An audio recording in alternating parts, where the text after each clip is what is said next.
this episode, we head down under for our Fab Fact. We've a cure for what ails you in the Randomiser.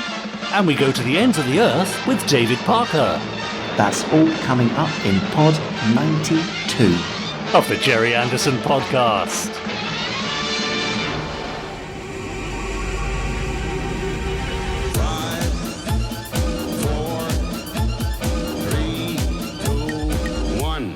Let's get started.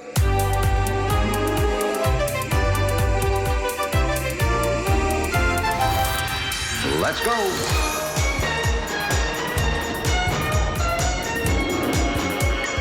Spectrum is green. The Gerry Anderson Podcast with Jamie Anderson and Richard James.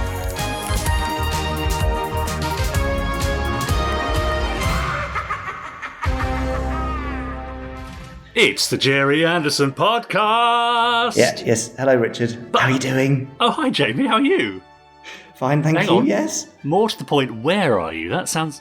Just say something. Hello, Richard. Yes. What's the problem? Well, sorry, Jamie. Have we interrupted you? Are you in your loo? You know I'm not, because you can see behind me there are a number of typewriters on the wall. What is that? So I'm actually in a hotel conference room as part of a trip for doing some studio tours and pitching stuff and busy things. So I'm just... I see, so you're in the hotel toilet. Yeah, no, it's a conference room. It's not a toilet. You did say. Yeah. So anyway, I'm Jamie Anderson. You're Richard James. This is the Gerry Anderson Podcast, Yes. Pod 92. I'm not in the loo. No. And we're going to give you an hour or so of Gerry Anderson goodness, which includes ... It includes Chris Dale's amazing randomizer, whereby he sits down in front of a random Gerry Anderson episode and gives us his thoughts, comments, and I was about to say desires, but well, who knows? We'll have to wait and see. We also have some emails from our listeners who have been emailing in at podcast@gerryanderson.co.uk. And we've got some news on the Gerry Anderson universe. We've got, I think, the third part.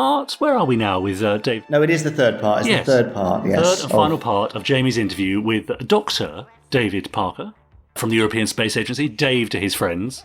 Absolutely, yes. Yeah. And me. Yeah. But he is the Director of Human and Robotic Exploration. Space Exploration, I should say, Yeah. which is such a cool title. Isn't it? Yeah, I like that. Great. Yeah. We've got Fab Facts, I suppose, in a moment or two. I don't know. Can you do that in a hotel conference room? I'm sure you've got a book about Yes. you somewhere. Yeah, thought you might Yeah, have. yeah. And I'll also be reading out some tweets and some posts from our lovely Facebook group. That's all here on the Gerry Anderson podcast for the next hour or so. Perfect. And those are all reasons you should subscribe. Indeed. And rate and Yes. review. Yes. Or revate. Yes. As we're now calling it. Still going on about that, aren't you? One 'cause slip it's- of the tongue. I love a good portmanteau, so Yeah. revating is just Especially that. with a nice white wine. No? A few crispy veg on the side? Yeah, Lovely. nice. Pork Bit of hummus. Okay, perfect. right. Pork manto. Right, shall we just do a Fab Fact now? I think we before really should, yes. Yeah, okay, here it comes then. Now, time for this week's Fab Facts. So this is Fab Facts. Although I am away on a lengthy trip, Yes. I have brought my book of Fab Facts. You'll be pleased to hear, Richard. Oh, joy. So I'm going to flick through, you're going to shout Fab, and we'll read out a fact Okay. from that page or era. Yeah, all right. Are you ready? Always ready. Then here we go. Fab! Amazing. Yeah? How did I do? Yeah, I think I've got slightly clammy hands today because it didn't flick as easily as usual. Well, so we've had a bit of UFO recently, but now we've moved on to Space 1999. Okay. And this one's all about Nick Tate, the marvellous Nick Tate, Oh, yes, I like Nick Tate. who was Alan Carter, as you'll know, and also played a lot of... He does a lot of movie voiceover trailer things Right, these days. yeah. He's got a great gravelly accent, hasn't he? Yes. A great gravelly voice. He Yes. does American, Australian and English. Anyway, he didn't go straight to being the hero Eagle pilot, Alan Carter. Mm-hmm. In fact, he had a bit of a rocky road there. Oh, did he? Oh, nice. Yeah. So With a cup of coffee and a... Oh, not that sort of rocky road. you're obsessed with I food, know, Dave. Have you not eaten it's yet? that time of the morning. I haven't had breakfast. Okay, fine. Well, look, after being cast in Breakaway as Collins, who's the pilot who goes mad, Breakaway. he Sorry. then found himself. he then found himself with a chance to play one of the leads. Uh-huh. After the actor cast as Alpha's chief pilot, Alphonse Catani, Yes. dropped out due to a scheduling conflict. Ooh, okay. We've all been there, haven't we? You're absolutely right, yeah. So he was auditioned and he tried all sorts of accents because Dad and Sylvia weren't keen on his natural Australian. Oh? okay. Yeah. Reports vary from them thinking it sounded too much like Cockney for American viewers, or because they thought it just wasn't believable that Australians could ever be in space. No, of course. I mean, who would imagine such a thing? Anyway, obviously, Nick was not very happy to hear these things, but his naturally aggressive response to all this eventually won him the renamed all-Aussie role of Alan Carter. Nice. That thing about Dad and Sylvia not thinking that Australians belonged in space can't actually be true. Yeah. Because in Thunderbirds, one of the 3-man crew of Sun Probe, Camp was his name. Right, what's his name? Not character trait, right? No, exactly. Well, maybe both. He was voiced by an Australian actor. Okay. And that Australian actor was none other than John Tate, Nick's father. Get away. Yeah, amazing. Runs in the family, doesn't it? It's great. Yeah. John would later return for 6 more episodes of Thunderbirds, late season 1, early season 2, which means that he and Nick, the only instance of a father and son both being regulars in an Anderson series. Right. That is interesting. So far.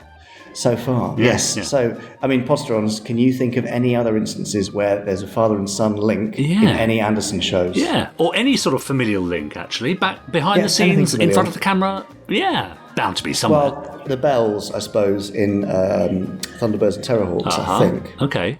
But other than that, I'm open to exciting thoughts from Posterons, so do let us know. Very interesting. That's interesting what they say, or perhaps they didn't say about Australians not being, not good enough, but able to make themselves at home in space because of the accent. I remember when I grew up thinking that sci-fi could only be with an American accent. I grew up watching Buck Rogers in the 25th Century and Space 1999, of course, thinking sci-fi could only be done with an American accent. Until I saw Blake 7, Doctor Who. Yeah, realised actually it's not about the accent, it's all about the stories, isn't it? Absolutely, yes. Having an English accent or indeed an Australian one is not a barrier to going to space. Yeah, that's right. How interesting. And also, actors are having to drop out of things. David Quilter, who played Fredo in Space Precinct, owes his part as Fredo to actor Ken Drury, who dropped out of filming in the very early days because he found the whole prosthetics thing a bit too hard to handle. So, amazing. Ken Drury is a very famous face. Google him, you'll see him in lots of stuff. But I'm sure David Quilter's very grateful to him. Thank goodness for dropouts. Yeah, well, that's right. Exactly. There you go. So that's all about Nick Tate's rocky road to becoming Alan Carter, and brings us to the end of this week's Aussie Fact! Now, I did notice, Jamie, you said that a little bit more quietly than usual. Probably a little bit aware there are people around you in the hotel lobby there. Well, I'm surrounded by glass walls and everybody's staring in at me. So when I'm gesticulating and doing things, they're just looking at me like I'm a caged animal. So Yeah. Well, we'll forgive you. Now, don't forget to subscribe to the Gerry Anderson podcast on whichever platform you're listening to us on. Leave us a nice review and a rating, or share us with your friends so they can hear us too. Also, take a snapshot of a review if you happen to leave one. Send it in to us at podcast@gerryanderson.co.uk. We'll read it out. We might even send you a little something. Now, people have been getting in touch. I've got an email here from Simon who says, "Good morning, Jamie. Thank you for your note. It's very much appreciated, as is your mission in continuing to make all of your dad's wonderful work available to all of us who enjoyed it. XL5, Stingray, Thunderbirds, Captain Scarlet, Joe 90, UFO painted a wonderful backdrop of imagination for my childhood, and also for my son, who enjoyed it all as a lad. Those stories and all of the wonderful inventions, together with the space race and all of the motor racing and land speed record speed kings we saw, fired me to become enraptured in model making and flying and racing, and to become a professional engineer for all of my career. Effectively, it defined me. A lot of us owe your dad an awful lot. Not sure," says Simon, "that today's youngsters growing up have quite such an inspiration, which is a shame. Many thanks, and all the best, Simon." Oh, what a nice note, Simon. Thank you. Yeah. I suppose today's youngsters have found their own heroes and inspirations, haven't they? Of course they have. Just in other fields, perhaps? Maybe. I mean, a lot of kids now want to become YouTubers, don't they? Yes. But you don't hear so many saying they want to become astronauts and scientists, although I think that is still up there. Things like Tim Peake and obviously the marvellous work of Dr. David Parker at ESA will likely help with that. Yeah, exactly. Also, a friend of ours, Terry Adlam, do you know that name? Got in touch with us? No, he says, "Hi, chaps." Now, of course, you mentioned Gerry Anderson jokes. Well, who's going to email in? Two people, essentially. Simon Allen, who we heard from last time, and Terry Adlam says, "A couple of belters to get the Anderson joke going. Did you hear about the woman who was such an Anderson fan that when she goes to bed, she always wears a Joe 90?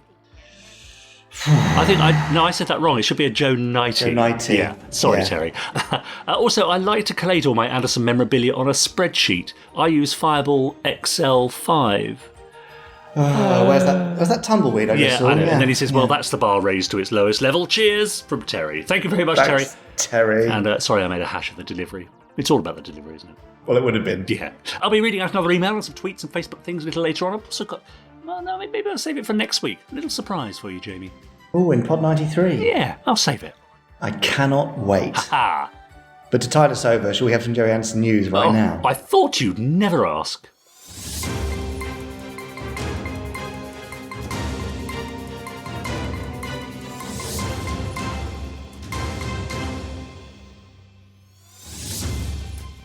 Go on, I'll let you have your line back this week. What is it? News.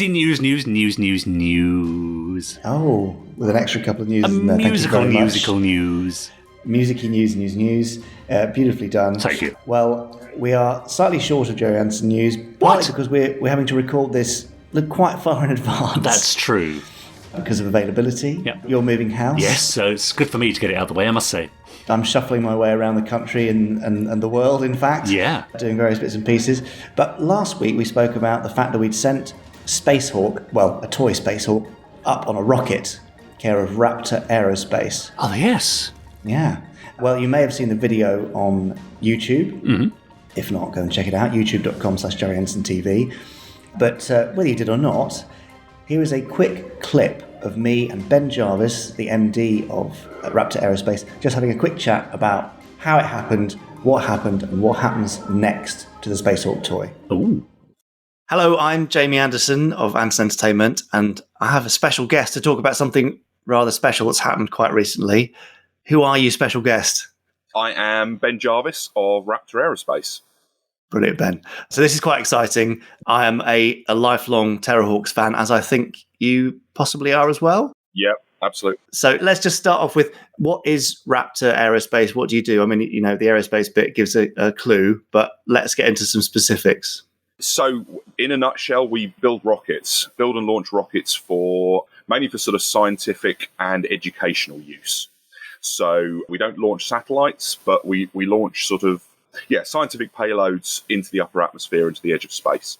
Okay. And can you give me an example of what a scientific payload might be? Yeah, for example, I mean, we did one for a sort of research group recently, which was basically carrying some bacteria, harmless bacteria, I hasten to add, on a very, very fast supersonic flight in a rocket to prove whether or not they can survive high-speed flight, as part of a theory about whether or not life can be transferred on asteroids between planets.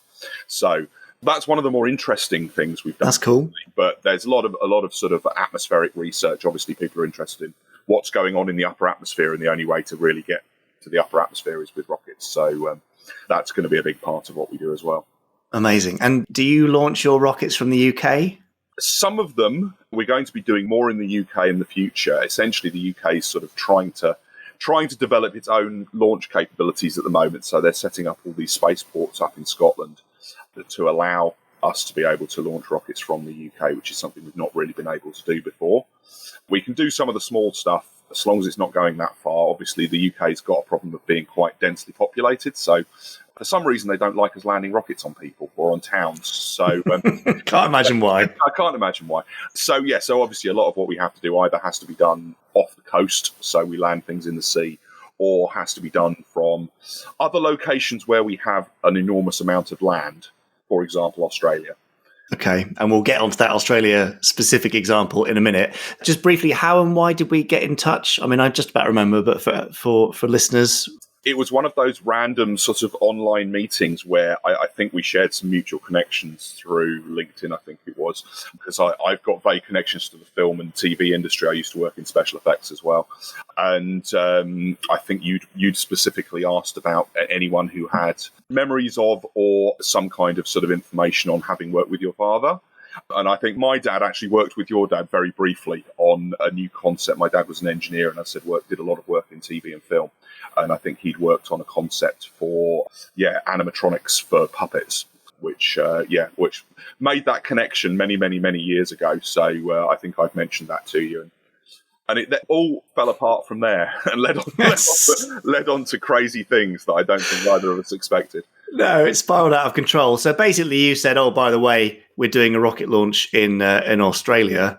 And we chatted a bit about that. And then you said something like, it would be great to send something Anderson-related up with it. And so I went and fetched my Terrahawks Bandai Space Hawk, still on its original card, and sent you a picture of that. And you said, yeah, let's send that into space. Yeah, that was pretty much how it happened. Basically, I grew up with Terrahawks. It was I was a very big fan when I was a kid. So it was. We've done a few crazy things over the past 20 years or so, launching products for sort of PR purposes. Everything from hops to brew space beer to various products and energy drinks and crazy things. So it just seemed like it would be a really, really cool thing to do, would be to sort of, put something relevant on this rocket rather than it just flying empty. The rocket was actually just a test to check that the rocket worked. So much like, whereas Elon Musk gets to put Tesla cars in the top of his, we thought, well, let's put something slightly more relevant in ours. Slightly cooler, you could say. Far cooler. Space Hawk so Space Hawk has now been to space in the year that Zelda is supposed to invade, as predicted, perhaps, in the original series. So it was very timely that that's gone up. Are there any particular challenges with sending up a sort of novelty payload like that? Keeping it safe is the main issue with keeping it safe and making sure we get it back again is the main issue with any payload. So, this was just a sort of an atmospheric test, so it didn't go all the way to space, but it went very high and quite fast. So, obviously, everything on board a rocket, certainly a rocket that's not designed for people, generally gets exposed to very high G loading and gets rattled around quite a lot, and then drops out of the sky at a very high speed and has to be recovered by parachute somewhere in the middle of a desert. So there's lots of challenges relating to it not coming back in more pieces than it went up in. But you'll probably see from our video that was solved in true British engineering fashion by wrapping it in lots of bubble wrap. So bubble wrap is an amazing material. Yeah. So I'm glad it's because it was used in so many kind of 70s and 80s alien costumes, and as a futuristic texture and material. Yep. It seems only right that was the thing that kept Space Hawk safe on its maiden voyage. Yeah, absolutely. So it came back safely. And what happens now? I think we're probably going to look at auctioning this for charity, right? I think so. Yeah, that sounds like a really great idea for it. Having launched it and it being the only sort of the only Space Hawk that's ever actually flown on a real rocket, I think that would be quite a cool thing. So okay. I'm sure there are some fans out there who would absolutely love to have it. So I think auctioning it off and doing something good with it is definitely the way to go. There you go. Yeah, so that Space Hawk is from Anderson Entertainment's archive, has now been to the edge of the atmosphere, safely returned, and will hopefully be raising money for Alzheimer's Society and the Young People's Puppet Theatre, which are our two main charities. So we'll have more information about that on the Gerry Anderson website and the podcast in due course. And who knows, Ben, what might be next from the Anderson universe to go to the edge of the atmosphere or even space? Absolutely, yeah. I mean, we're very, very keen on testing out some sci-fi spaceship designs and seeing how well they would fly. That's one of my pet projects. So, if you've got any suggestions on what you'd like to see built and launched for real, I'm all ears. All right, you're on. Now, Ben, if people want to see what Raptor Aerospace are up to, where can they find you online and on social media? If you literally just search for Raptor Aerospace we're on Facebook, we're on LinkedIn. I have a feeling we now officially have a YouTube channel, though I think that's still sort of being developed. But yeah, if you go via our website, which is just www.raptor-aerospace.com, you'll find all the links to find out what we're doing and what's going on. Amazing. And Ben, thank you so much for making science fiction become science reality, albeit in toy form. No worries at all. There you go. So, to be auctioned for charity in due course, raising money for Alzheimer's Society. Brilliant. And the Young People's Puppet Theatre. Great. Which is very exciting. So, we'll have more information on that very soon. Nice. While you wait for that, though, until the 20th of March, we're giving you 20% off all patches and badges on the Gerry Anderson store. Are you? Yeah, so pop along to shop.gerryanderson.co.uk and just make some savings and get some stuff to cover your motorcycle jacket or Right. duvet or whatever you want to do. If you want any patches, and if you've got a... Hey, listen, if you've got patches on your duvet, I want to see a picture. podcast@gerryanderson.co.uk. Send it in. Okay, or just send it to duvetpatches@gerryanderson.co.uk just so we don't miss it. Yeah. That would be great. Obviously, a great set of badges. We've got Thunderbirds, some real old school ones actually from several years ago, which are kind of at end of line. The lovely new Thunderbirds ones from Flory. Right. I think we've got some, I'm sure we've got a UFO badge. Ooh. And, but yeah, various bits and pieces. Just go along and it's on the menu in clothes and accessories or something like that. There's Great. patches and pins. Go and grab those. Other than that, I haven't really got any other news because it's so far in advance. So if Yeah. you want to read the latest articles, go to gerryanderson.co.uk, have a look at what we're saying on Twitter. Yeah. And, you never know. Something major and exciting may have happened and we just haven't mentioned it because it hasn't happened yet. That's right. That's That's all I strange, can isn't say. it? Yeah. Fair enough. So that's it. I'm done. All Shall right. we close off this round of news? All right, then. In the old traditional style. Go on. That was the news. Very short news. Thank you, Richard James. Well, no, you're very welcome. Now, people have been hashtagging us on Twitter. Hashtag Gerry Anderson Podcast. They've been tagging you, I'm Jamie Anderson, or me, Richard N. James, to show us their thoughts and comments. For example, let me just flip this over. This is from Patrick Heward. Now, Patrick Heward says, Jamie and Shadow Friends, love your podcast. I'm listening from Cornwall, Ontario in Canada. Question of the day. With the success of fan films like Star Trek New Voyages and Star Trek Continues, is it allowed for UFO fan films if someone had the funds and drive to do so? Well, quite an easy question. Is it easy to answer? Well, I think it is. I mean, if there's a phrase that people use. Right. Not about us. Not that phrase. No, sorry. No, I sometimes use it when I'm talking about how I've dealt with you in the past, Richard, but it's better to ask forgiveness than permission. I see. Now, I'm not encouraging anybody to do anything illegal, obviously. No. But, a fan film is generally not for profit. It's the pastiche or, in the style of whatever. It's made for Homage. fun. Yeah. Yeah, exactly, as a passion project. So you could easily argue that is allowed under various copyright rules that exist in the world, fair dealing, fair use, etc. Yeah. So, I mean, I always encourage people to make fan films because they're so awesome. Yes. And you're not doing any harm. Now, if you try and sell copies of it or try to profit from it anyway, then you're That's a into different muddy water, absolutely. So, I would say if you want to do a fan film, go ahead and enjoy. If you're concerned in any way about copyright or whatever, then feel free to get in touch with the copyright holder of whatever project it is. It's ITV in the case of UFO. Yeah. But expect to hit a brick wall immediately because they don't really know how to handle things that aren't cash generating. So, just go forth and have fun with your fan film and we'd love to see it in due course. Yes, exactly. Yeah, that's great. Also, alongside our Gerry Anderson jokes, of course, Jamie, you were lamenting the lack of Gerry Anderson haikus, weren't you? Now, it was making me very sad. Well, Morgan Jeffrey has come to your rescue. Now, what is a haiku, Jamie? Remind us.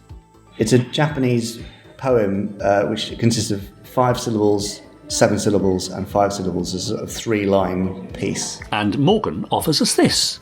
Born as Paul Metcalf, now an agent of Spectrum, his name is Scarlet.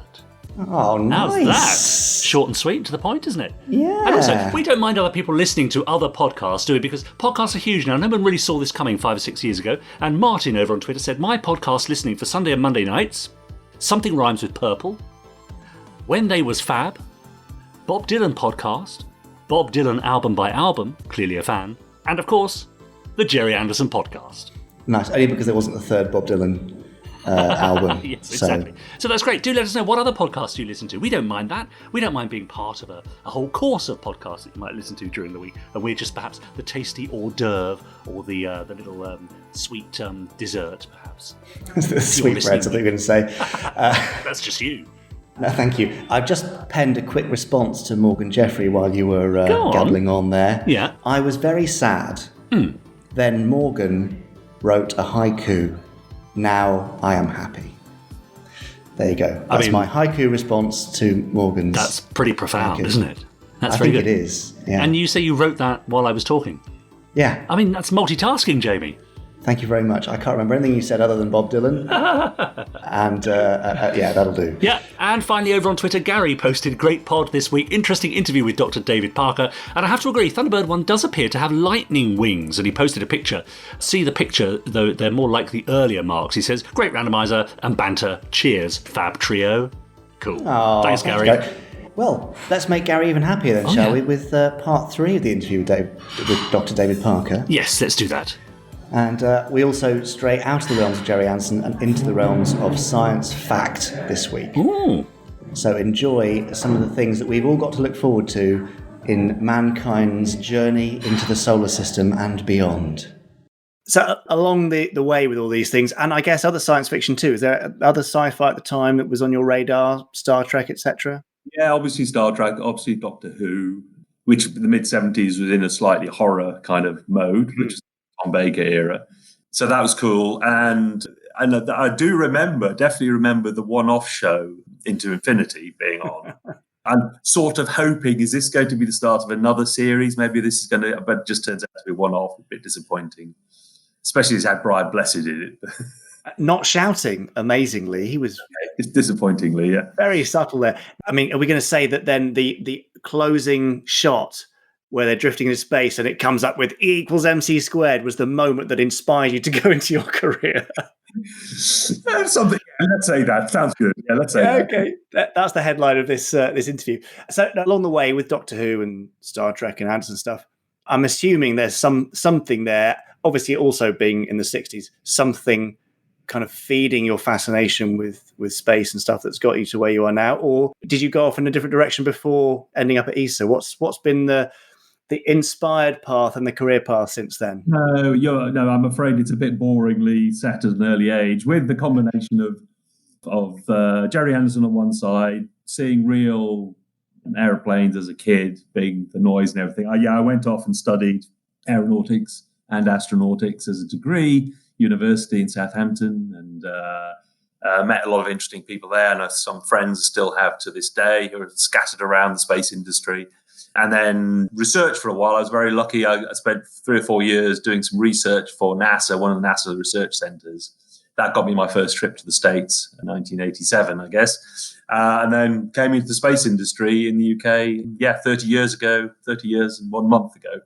And done different things, worked on designing, designs of new spacecraft, mostly scientific missions, trying to understand our solar system, understand our universe.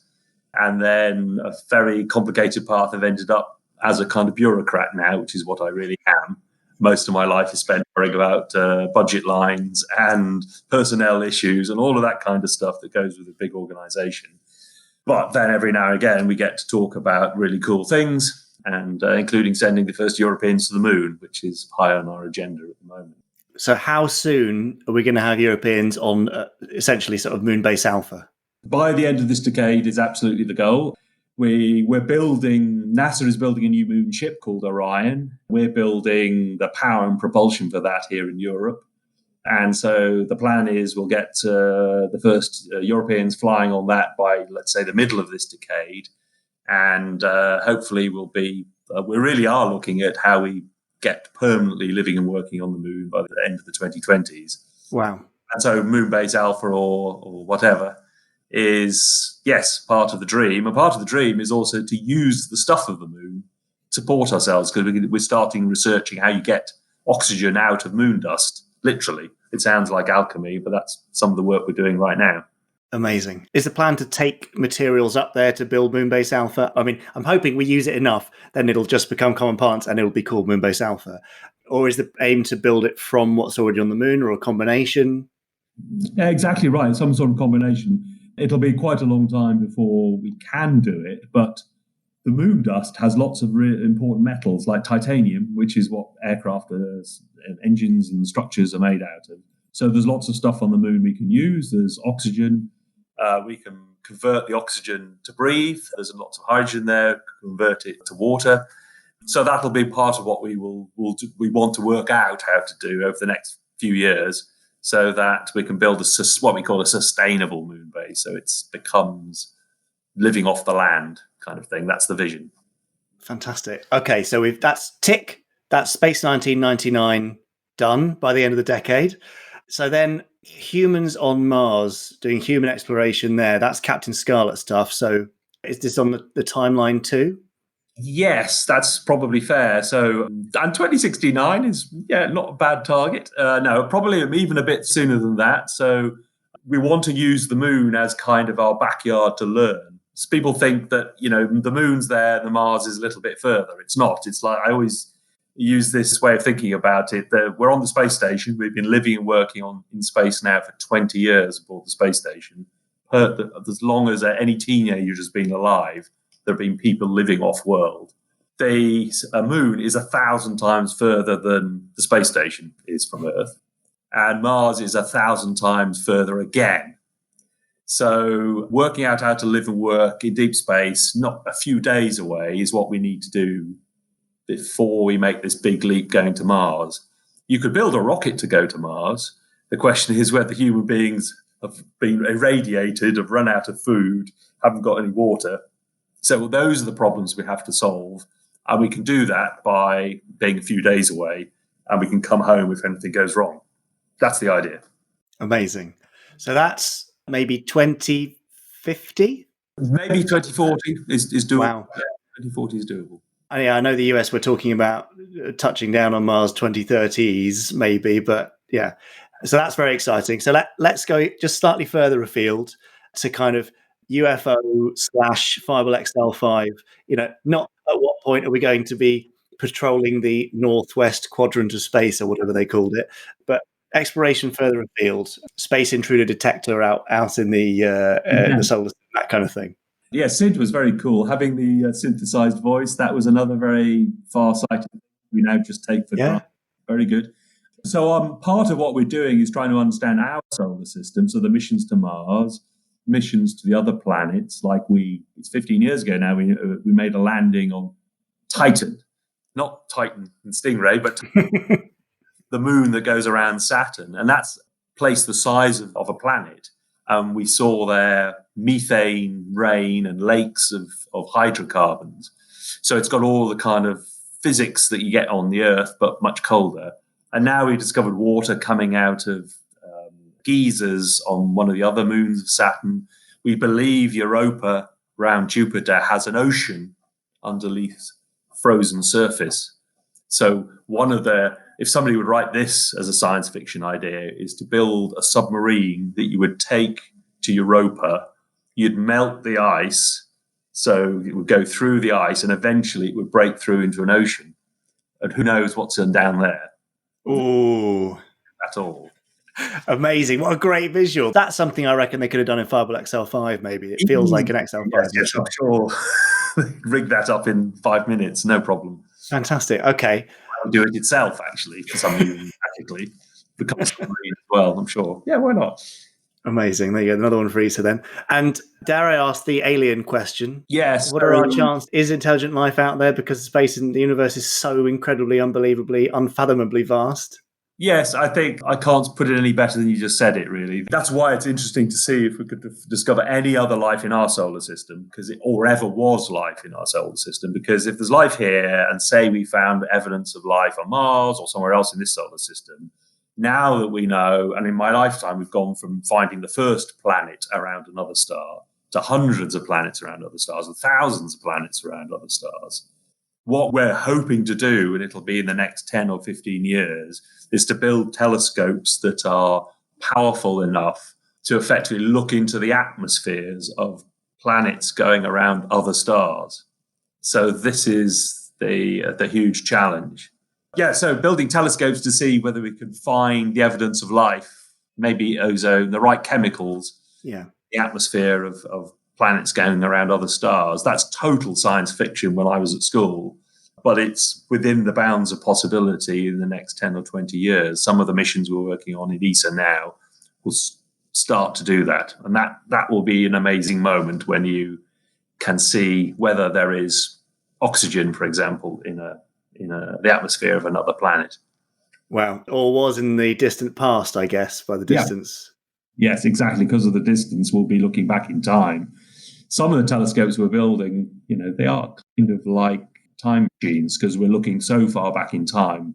We're seeing the parts of the universe the way they were 3 or 4 billion years ago, even further now, 10 billion years ago. Amazing. It's so cool and so exciting. Yeah, I know that if Dad had had the opportunity to hear you speak about this stuff now, he would have been completely captivated because it is just so exciting, and to see, crazy ideas from the 60s becoming things that might actually be happening in real time now. It's awesome. In a Thunderbirds countdown style, David, would it be possible for you to tell me either the 5 or the 3 most exciting things that you were involved with or that ESA is doing, or that it's happening now in space programs across the planet? It doesn't have to be in ascending order, just 3 awesome things that are inspirational right now. So what's really inspirational is human beings living off the world, aboard the space station, and coming back fitter and healthier even than when they left. So last weekend, I went and met one of our astronauts returning from the space station. He almost jumped out of the capsule. Wow. So going forward to the moon to live and work there, that's really going to be really cool. So Orion going to the moon, landing on the moon, exploring the moon properly this time, not just coming back after a few days. That's going to happen. And then what can we say about making the first round trip to Mars, bringing back sample of Martian soil and putting it in our laboratories? That's top of our agenda for the next 10 years. We're going to do that. Amazing. They are very cool things that are happening right now. David, unfortunately, I can't speak to you for many more hours, but I absolutely could, because there's just so much cool stuff going on. The news is so filled with doom and gloom and negative things happening. We're not really talking about this awesome, aspirational, inspirational stuff that is happening all around us. So thank you for brightening everyone's day. If people want to see what ESA is up to, what you are up to, what's going on, connect with the cool stuff that's happening, how do they do that? Where do they find you and ESA?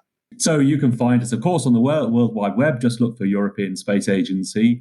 We've got some great YouTube channel with a lot of videos. You can see our rocket launches. You can see what we're doing with our astronauts. And most of our astronauts, including Tim Peake, all have Twitter feeds, so you can follow them on Twitter and see what they're up to. Amazing. Synced. Go and do that, listeners. You won't regret it. David, thank you so much for your time. You've been brilliant. It's been a real pleasure. Thank you for taking me back down memory lane. What a nice man. Yes, he sounds it. Yeah. And such a passionate fan. Yeah. And also, I think, such a great communicator of all things scientific. Because Yes. I've said it before, but I left that conversation feeling so buoyed and enthusiastic about what lies ahead for mankind in our sort of journey into space. Isn't that exciting? Yeah, so it's very cool. And also, I love the idea of this kind of self-heating submarine, which is going to sink its way through the icy layers down into the water. Yeah, clever. Was that on Europa, I think he said? Yeah. I mean, just such cool stuff. And that surely is straight out of a TV21 comic. Of course it is. Yeah, absolutely. We can all see that in our mind's eye. That's great. Yeah, just incredible stuff. So Very nice. If you've enjoyed that, do let us know. Email us podcast@gerryanderson.co.uk, and I will happily pass along your praise, questions or comments to Dave. Right, yes, of course. And next week, Richard, I think we're hearing from somebody rather important in your life. Is that right? What? Who's that then? Well, me, obviously. Yeah. But we've got a recording you did with some woman called Charlotte. Yes. That's Serpell. Serpell. And who the hell's she? Well, that's what I want to know. Well, she's been my wife for 25 years for a start. Now, she was there before I was there at Pinewood Studios, getting things ready for the filming of Space Precinct in her capacity of assistant editor. And she's got lots of lovely stories about her time at Pinewood, stories about your dad and what it was like to work on the studio floor and in the cutting room, and the process of putting a show like that together. So, yes, I'll be chatting to my wife, Charlotte, in the next podcast. Gosh, what a rare occurrence to chatting to your wife.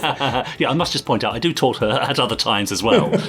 You just don't normally record it. No, that's right, exactly, yeah. Well, I'm really looking forward to that Good. one. I'm sure our listeners will too. Does she give any insights into your, personal life? Jamie? No, she No, she does doesn't. she take the mickey out of you for anything in particular? Why? No, of course not.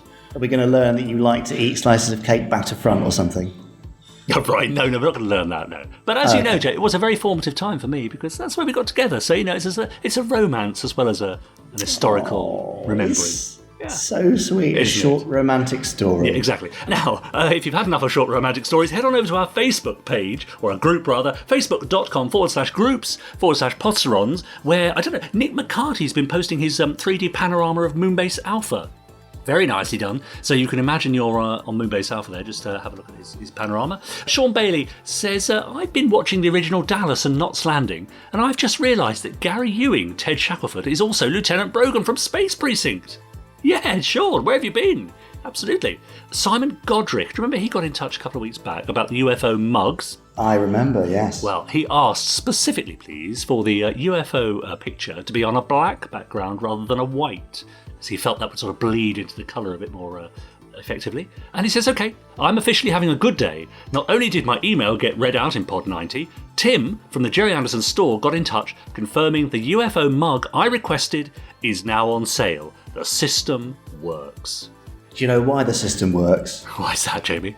Well, it's not because I took that information and gave it to Tim and said, Tim, is there any chance you can make this happen? Right. Because I forgot to do that. Yes. But luckily, dear Tim listens to the podcast, heard you read it out, well, there and you then go. went, oh, I wonder why Jamie didn't ask me to do that. Oh, well.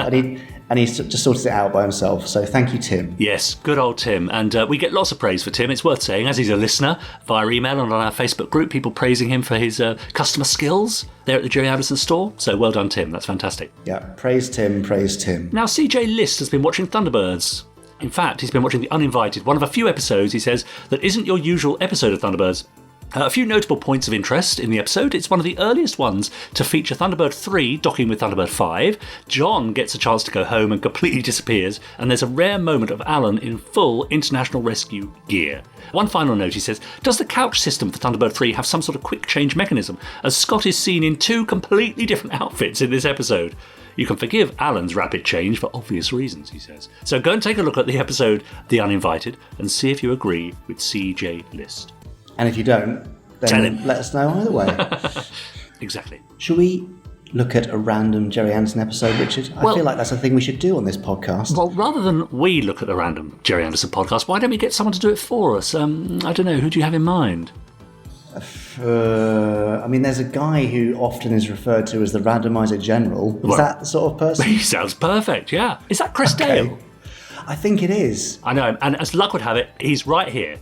Oh, what a relief. Hello, Chris.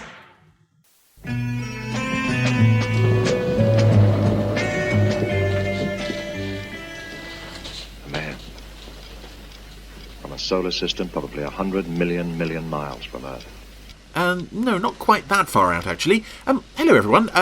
What are you all looking at me like that for? It came from Earth, gentlemen. Well, yes, of course I did. When can I get out of here? Well, the general analysis has shown that he's humanoid. you mean like us? More or less. Well, yeah, I could have told you that. Body temperature 3 degrees paranormal, blood pressure rather low, muscular development poor. Oh, yes, I'm sorry, it's just I spend so much time in space these days, and that coupled with the fact that exercise is so dull... We're not sure why it happened, but it's certainly connected with the reaction of Earth's atmosphere on the body. I don't know why, but everything in this report. Signs of anxiety, traces of tension, and traces of neurosis. Well, yes, I do have one or two, issues. Hereditary sterility was evident. Oh, no. Wait, how does that even happen? Cigarette? No, thank you. Can I ask if I'm going to be stuck here indefinitely? You went through a pretty rough experience. Oh, I'll say. Being shot at by the interceptors, who missed, and then being shot at by Sky One, who also missed, and then crashing my Eagle anyway, it really takes a lot out of you. Your mind is simply trying to adjust to the recent shock it received when you were injured there. Yes. Still, at least I managed to save the old Randomiser here. Oh, I should probably go back and see if Marina's okay, actually. Look, if it bothers you that much, there's only one answer. Have you pressed the red button this week, Dr. Schroeder? Yes, splendid. Why not? Right. All set? Go, go, go. Ah, good old Randomiser. Still working as hard as ever. It's amazing how hard we work even on the simplest decisions. like whether or not to have a cup of coffee. Oh, I've never asked if it would like a coffee, actually. Although, as of last week, it was more of a beer drinker. So, what do we have this week, Doc? Could be anything. Oh no, it'll definitely be something. Let's see. Well, appropriately enough, there is a medical theme to this week's episode. We're heading back to Four Feather Falls for a cure for everything. Decision-making below par. Yes, Reflexes bad. Impetuosity. Nervousness. Could you please put that report down now, Commander? Oh, it's all down here. Yes, I know, but... The man's a mess. I know. The 4 feathers on this hat are magic. They enable Tex Tucker's dog and horse to speak, and his guns to fire without him even touching them. And now, another exciting adventure from 4 Feather Falls.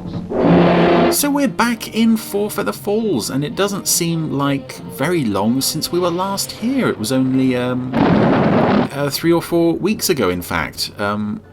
As I record these, usually as and when I get a moment, it's actually been like only a week for me since I was last here. But as with Lavender Castle, it's always nice to come back to Four Feather Falls and see old Texan's magic guns. And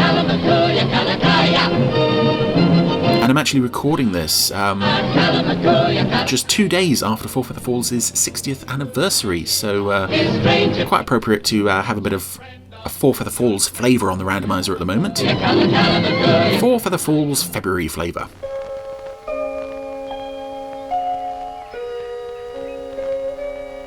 Oh, and it's the episode that opens with this shot of There you are, Sheriff. Dusty looking through this bottle that we used on the super magnification on Fab Live, where it looks like he's a creepy insect on one side. And since he came to town yesterday with this fella Scragg, he sold dozens of bottles. Scragg? The medicine okay, Doc? Well, I can't really tell you. Oh, so this is a bottle of medicine that so he says. Claims some newcomer to town has brought with him. His cure. But Doc Haggerty's not keen. Right, Tex. Folks is around him like flies around the honey. Now, folks, my name is Hyam S. Wright. Hyam S. Wright, okay. Always right. That's all the townsfolk are... cure for everything, including a cold in the head. Oh, they're listening to his pitch for this miracle cure that he's got to sell. Right. Oh, yeah, sure thing, Mr. Wright. And it weren't so long ago I couldn't even walk for terrible pain. Oh dear, that guy, never stops walking. who is Mr. Hyam Wright's, I would guess, assistant, who is pretending to be an ordinary member of the public. He looks like his nose hair sort of didn't stop growing, so he tried to trim it into a moustache. There's a lot of facial hair on that guy. For this, a dose of that. Hey, mister. Yes, sir. You got something to cure rheumatics? Why, sure. Got the very thing. Oh, Big Ben's listening as well. Hope you're right, Grandpa. For the gentleman over there, 10 cents, sir. Do you see what I mean, Tex? Yeah. I would have thought... Tex is posing quite heroically on the steps outside his office. Yes, ma'am. I'm Martha Jones, and my feet gets mighty tired standing in the store all day. Rub some of this in every night, and your feet'll sprout wings. Hey, just get a chair. Yeah, everyone seems convinced by this except Tex, Doc Haggerty, and Ben looks a bit suspicious as well. This is going too far. There ain't no law here against what he's doing. I tell you, folks, I got a cure for everything. Rubbish. Yeah, it ain't our fault that the townsfolk are so gullible, Doc. They don't rightly agree with me, do you, Doc? Yeah, I ain't saying. Tex, I'm getting out of here. Okay, Doc. Yes, I got to get over. Poor old Doc Haggerty. Ranch. His kid ain't feeling too good. Yeah, in shows like this, it was always one of the regulars would Anything would be the once curing? the sort of naysayer of a new thing like this, and everyone else would be going along with it. And Sheriff. This week it's Doc's turn. Steaming hot. Oh. Say, that's a terribly good idea, old boy. Yeah. It is a good idea at that. Okay. What about your horse? Him too. Right, so Mr. Wright has offered oh God. Okay, I love this scene. I'd forgotten it was this episode. Right, so Mr. Wright has said to Tex, you know, if Doc Haggerty has said that this isn't on the level, come back behind my tent and have a bubble bath. So I would have to guess this is the first time we see a human naked. I know he's you can't see anything except his head and his little bare feet poking out the bottom of the tub, but I would have to assume he is naked under that. That pile of soapy suds. There's a welcome for you. I adore this scene. But anything can happen. Because the horse and the dog are having bubble baths as well. Oh. Meow. And sometimes the songs sort of, as with Kate Kestrel's in Terrorhawks, they sort of ground the plot to a halt for a bit. Oh, wow. But seeing them all just in bubble bath is delightful. Only place on earth. I mean, I would have to guess that this is, on some level, attempted bribery. But I have to admit, I've never heard of any law enforcement official being sent down for accepting the bribe of having a bubble bath. Oh, and now Dusty is scrubbing Rocky's back. Four feather falls, means heaven on the range to me. Absolutely. Heaven on the range to me.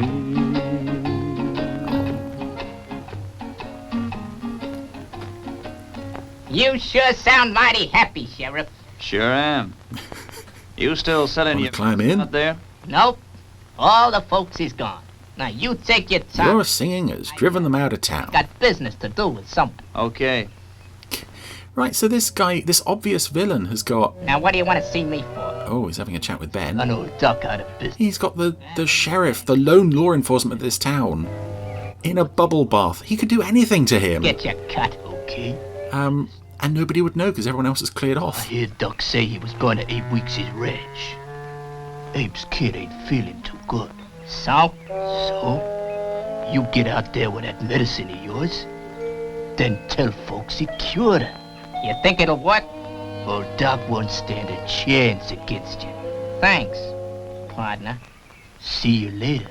So Ben wasn't looking out for Doc. He was actually looking to help bring him down even more. I'm telling you, Tex, since that Mr. Wright's been telling the folks that his medicine cured Abe's kid a week ago, well, no one's been to... Doc is a really nice looking puppet as well. He looks very like an old-fashioned Bet a couple of days. gentleman, of the sort of 19th century era, right down to the clothes. Right, with his meds. And even the way the moustache is groomed. He's a lovely puppet. Your medicine that cured her. Well, sure it was. I could have told her to get up the following morning, but I just wanted to make sure. Folks are beginning to see that I'm old-fashioned. Now see here, Doc, quit worrying, will you? And leave this to me. I'm gonna have another bath. Did you ever hear tell of White Medicine Man, Calamacuya? Yes, I have heard. Makuya, here too. Not good. Yes, shut up. You're not counted in this. Only Indian as medicine man. Then you don't believe folks can be... Oh, he meant that he heard, not that he was saying, I'm here as well. White man doctor mix medicine to cure sickness. Our medicine man, he mix magic with water from spring. Makuya speak well, but Indian... But interrupt. He mix herbs with water, then speak magic. Did Makuya say he gets the water from a spring? Makuya speak truth. Spark. I barely listen, but he's a good kid. Secret to our people. Chief, where is the secret spring? I cannot tell. You trust me, don't you? I trust you. Then where is the spring? I promise never to speak what you tell me. Very well. Ooh, close up on Calamacuya. Wow. From a distance, he's quite a good-looking puppet, but when you get close and you see those huge bulging eyes, not so much. Where'd you get all this water? Ain't nothing to do with you. Now you get out of here, Big Ben. Okay, as long as I get my cut, I ain't asking no questions. I said get. So.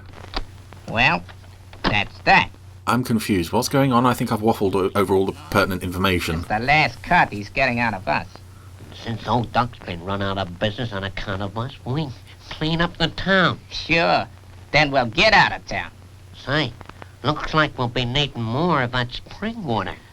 So they've been filling bottles with spring water, which I guess is the the river that Kalamakuya, the waterfall rather, that Kalamakuya brought into being when the town was founded. Possibly having some magical properties. And here we are at this very spring, in fact.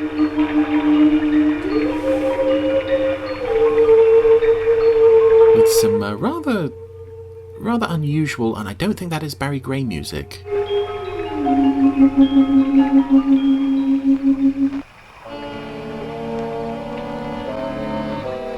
That's Barry Gray. Can't say I care for all this moonlight. How'd you think we'd see you without it? I tell you, I don't like it. Got a feeling that someone's watching. Oh, surely not. Well, aside from the sheriff and his dog and his horse, but no one else is watching. And all of us too, of course. Just as I thought. Yep, so they're just filling up bottles from the magic spring. Save yourselves the trouble of getting any of that spring water tonight. Yeah? You can't stop us. Oh, no? I've got my dog with me. Then I'm telling you, shut up.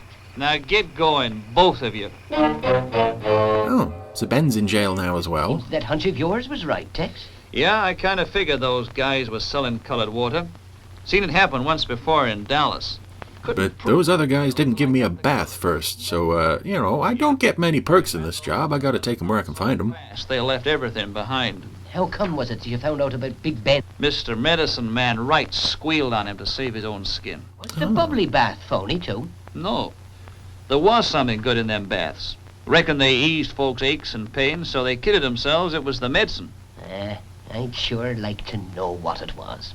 Well, you can soon find out. The bathtub. Everything's yours, Doc. That's mighty generous of you, Sheriff. Come on. Don't you need any of this stuff for evidence? Take a look at your bath. Hey, Sheriff. Yeah? How long you keeping me here? Just as long as it takes you to figure out that getting easy money at Doc's expense, or anyone else's for that matter, ain't no way to live. Well then, never let him out again, because he's always doing stuff like this. Now get out of here. He never learns. Well, I'll be doggone. Rocky, how many times have I told you to stay out of that bath? Well, boy, after 2 nights on the prairie, it's so frightfully good for my poor. So Rocky's in the bath. And that's that. Okay, that was that was a really simple story. Nice to get a bit of focus on Doc Haggerty, but mostly that I enjoy that for just those scenes of everybody in the bath.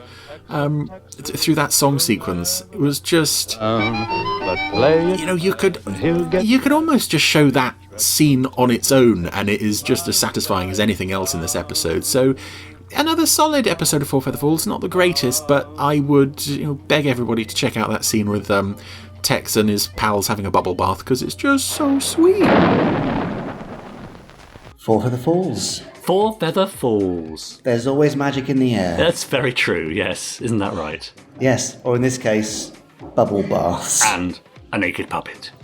Possibly the first naked puppet in the entire Gerry Anderson universe. And last?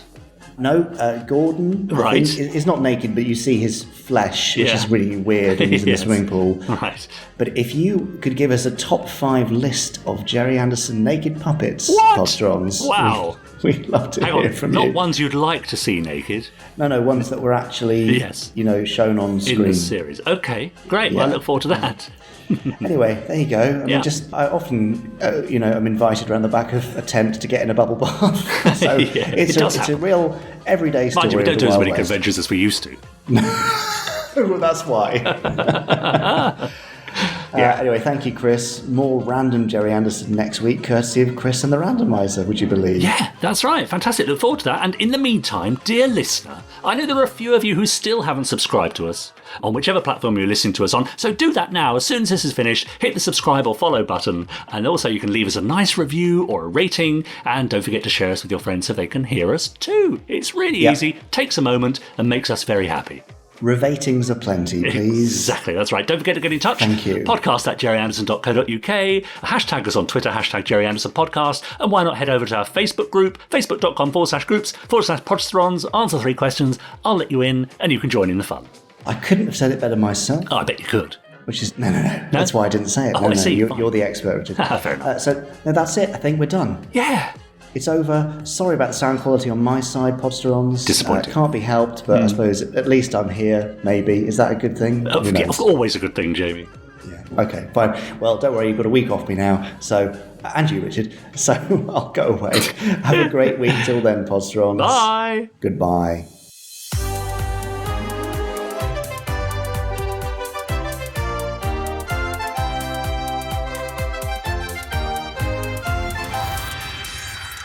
Stage 1 complete. Let's go.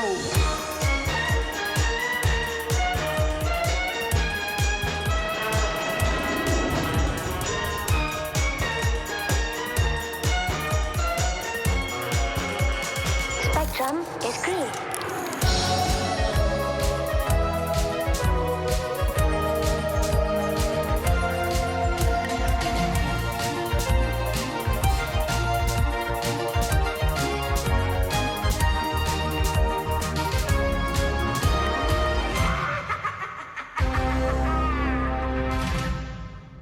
Let's go straight into this, Jamie. You ready? So, it's all made me a bit hungry. Have you got the room service menu there? Yeah, I do actually. Yeah. Just fancy a little eggs Benedict, perhaps. There you go. Let me. Oh yeah. Ooh, you know what they've got? They've got eggs Victoria here. Eggs Victoria. Yeah. What's you know what that is? No. It's with crab meat. Okay. You're not a fan of crab meat? Okay, with eggs. Right, well, yeah, eggs and crab meat and hollandaise sauce. They don't have a pork manteau, do they? No. Not that I can see. I'll go and ask Chef. He can prepare one for you now. Yeah. That's a safe bet. Thanks. Okay. I'll put that order in. Bye. Bye. You have been listening to the Gerry Anderson Podcast. Wasn't it fun?